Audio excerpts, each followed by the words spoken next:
kita juga belajar ya. Jadi saat itu foundernya sendiri, kebetulan saya kan hanya penggerak aja ya. Foundernya sendiri juga mendapatkan ilmu yang sama. Jadi ini ilmu yang diadaptasi dari Kota Bogor. Waktu itu namanya Sekolah Ibu. Nah, jadi setelah diadaptasi di Kabupaten Bogor ini.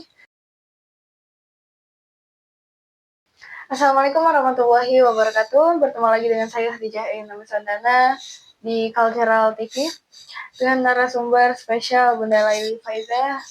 Gimana kabarnya Bunda? Alhamdulillah. Bunda, kami ingin tahu apa sih yang menginspirasi Bunda sampai akhirnya mendirikan Bunda Cerdas? Oh iya, tentunya kita juga belajar ya. Jadi saat itu foundernya sendiri, kebetulan saya kan hanya penggerak aja ya.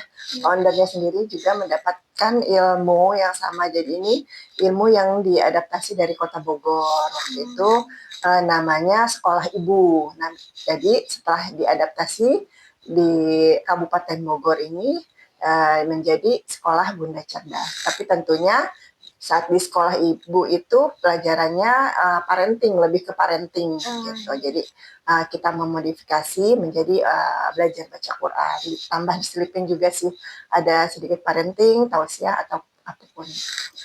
Baik. Lalu menurut Bunda, kenapa seorang ibu perlu terus belajar dan cerdas, terutama dalam memahami Al-Quran? Oh iya, saat usia tidak muda lagi, tentunya kita ingin di akhir waktu kita itu lebih banyak untuk kegiatan bermanfaat ya. Dan juga anak-anak itu sudah bertumbuh, jadi kita perlu lagi terus belajar, memperoleh ilmu dalam pengasuhan anak kah gitu ya. Jadi mereka juga berkembang, lain lagi permasalahan yang kita hadapi. Kalau dulu saat mereka kecil kan mungkin merangkak minta jajan, tapi saat sudah besar beda lagi gitu ya psikologinya gitu. Dan selain ilmu-ilmu seperti itu, kita juga butuh tentunya yang tadi saya bilang juga sempat saya bahas bahwa kita di saat usia tidak muda lagi semoga bisa terus membersamai Al-Quran sebagai nanti tujuannya sebagai peneman di alam kubur. Lalu dari pengalaman Bunda, perubahan apa yang paling terasa ketika seorang ibu jadi lebih dekat dengan ilmu Al-Quran?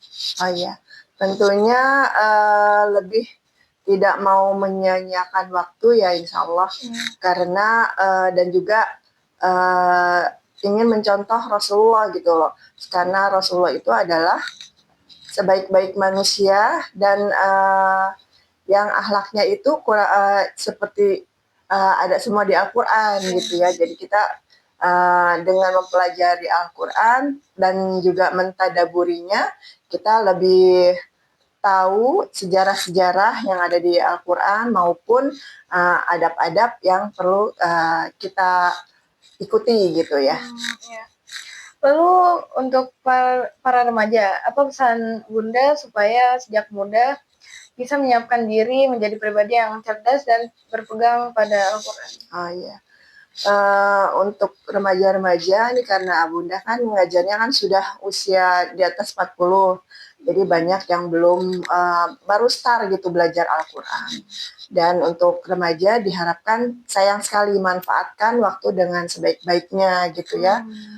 Agar di masa tua nanti sudah tidak hanya bisa baca Quran tapi juga paham cara bacanya dan juga bisa mentadaburinya dan tentunya juga bisa lebih meningkat lagi untuk hafal gitu, hafal Al-Quran gitu ya. Masya Allah Bunda, sharingnya seru banget ya. Dan untuk remaja di luar sana, jangan sampai kalian nyanyiakan waktu, terus pelajari Al-Quran ya. Untuk para viewers, jangan lupa untuk like, subscribe, komen, dan share video ini.